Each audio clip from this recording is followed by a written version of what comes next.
Meaning of dearest.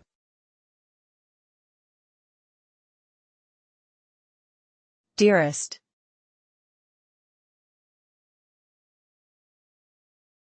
Dearest.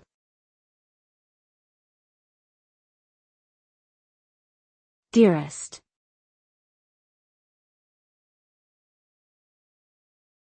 Dearest.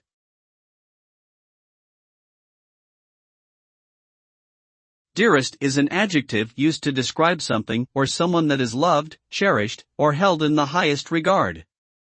It conveys a strong emotional attachment and affection towards an object or person.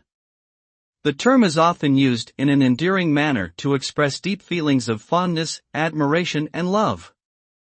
Whether it's a heartfelt letter or a romantic gesture, using dearest evokes a sense of warmth and tenderness in the message conveyed. Overall, dearest is a powerful term that reflects deep emotional connections between individuals or things.